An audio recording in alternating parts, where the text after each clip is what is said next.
Hello, welcome in.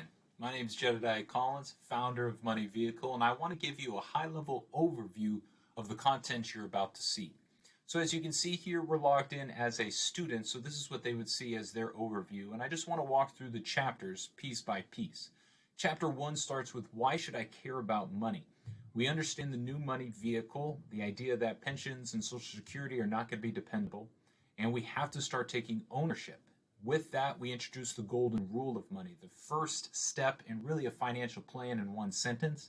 Ending chapter 1 with what their action item is going to be, what are your goals? Believing as anyone has begun on a financial journey, you got to begin with that end in mind and setting those. Chapter 2 is how does money begin to create money? Understanding that interest is going to be exchanged, how long you see and what type of ore are you, and then really understanding how money creates money and the time value of money and compound interest, that eighth wonder of the world deemed by Albert Einstein. Chapter 3 is going to be a cash management system, but before we get to the actual strategy, you got to understand the opportunity costs of your money choices.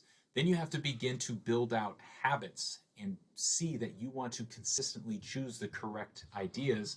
And then we empower you with the money bucket system, or the 5 choices you will have with every dollar that you're going to make. Chapter 4 is introducing where you should begin to put your money.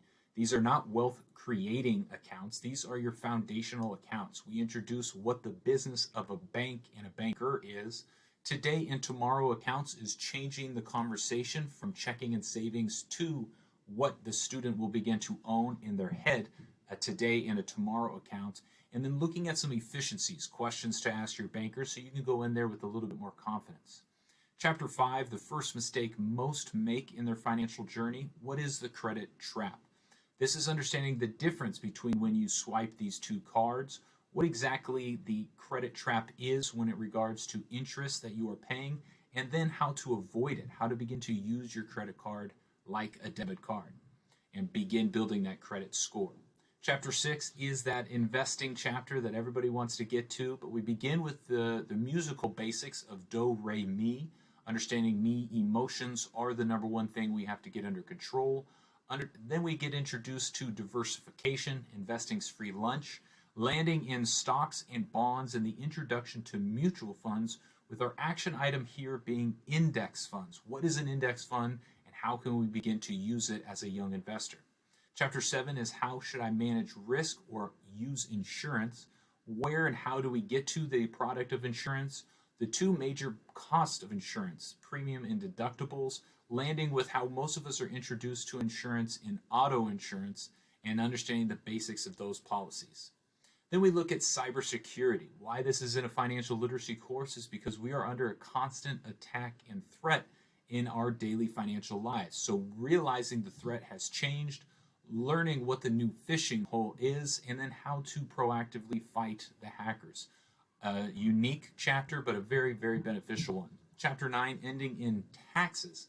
Why we need them, how do you go from your gross to your net, and what is the progressive income tax code? Teaching students through ice cream how we can start to see how taxes are used and then how they are taxed. What is my best advantage today? We use a tree analogy to define the difference between a brokerage, a 401k, and a Roth account. Then we look at those specifically, ending with your best vehicle today being a Roth account for young professionals.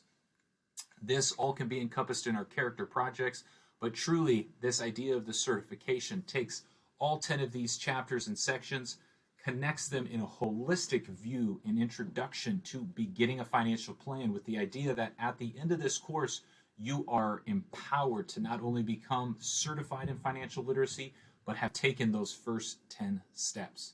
This is that course that can and will change your students' lives as well as your own. Enjoy the day.